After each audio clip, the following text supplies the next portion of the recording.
আল্লাহ রাসূল সাল্লাল্লাহু আলাইহি সাল্লাম একটা ভরা মজলিসে বললেন, এখন এক সাহাবী এসে এখানে বসবে, এই সাহাবীটা জান্নাতি। সব সাহাবারা অবাক, না জানি তিনি কার কথা বললেন। সবাই দেখতে পেলেন ইন দ্য মিন টাইম এক আনসারী সাহাবী এসে এই জায়গাটাতে বসলেন। তার কয়েকদিন পরে আরেকটা ভরা মজলিস আল্লাহ রাসূল বললেন, এখন এই মাত্র এক সাহাবী এসে এখানে বসবে, এই সাহাবীটা জান্নাতি।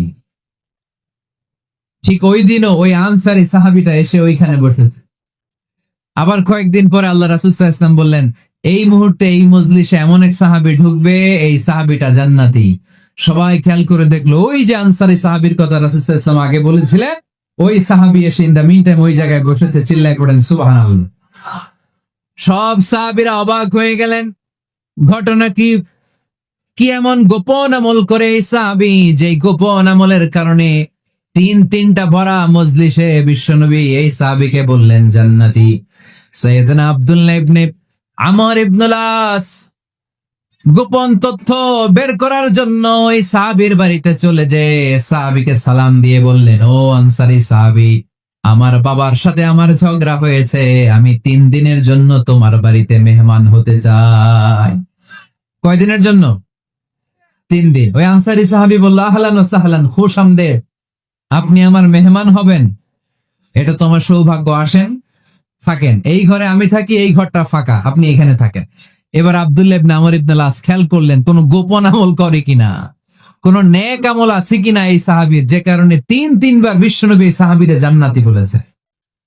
3 দিন টানা 3 দিন লক্ষ্য করার পরে সাইয়েদনা আব্দুল্লাহ ইবনে আমর ইবনুল আস এই সাহাবীর মধ্যে তেমন বিশেষ কোন নেক আমল, গোপন আমল আর দেখতে পায়নি। 3 দিন যখন শেষ, যাওয়ার পথে বলে, ভাই আসলে আমার আব্বার সাথে আমার তেমন কোনো ঝগড়া টগড়া হয় নাই, ঝগড়া টগড়া কিছু না, আমি বিশেষ একটা কারণে এসেছি। 3বার বিশ্বনবী তোমাকে জান্নাতি বলে ঘোষণা করেছে, আমি দেখার জন্য এসেছি যে তুমি কি আমল করো।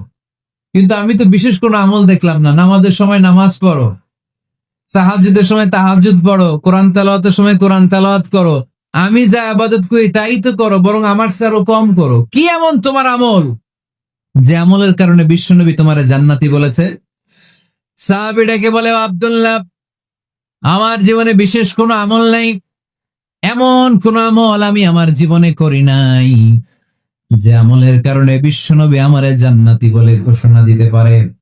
তবে হ্যাঁ, এমন একটি আমল আছে, প্রতি রাতে ওই আমলটা করে আমি বিছানায় ঘুমাতে যাই।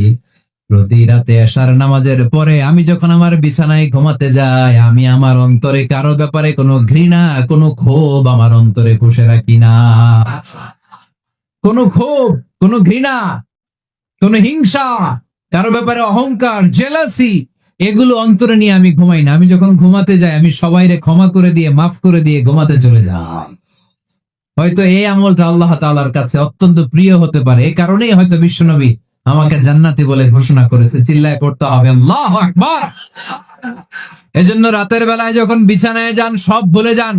কে গালি দিছিল ভুলে যান, কে ঠকাইছিল ভুলে যান, কে অপমান করেছিল ভুলে যান, কার সাথে মারামারি হয়েছিল ভুলে যান। বিছানায় যাওয়ার আগে সবাইরে মাফ করে দিয়ে একটা প্রশান্ত আত্মা নিয়ে ঘুমাতে যান। ওই সাহাবীর মতো আপনারও জান্নাতি বানাবে কে?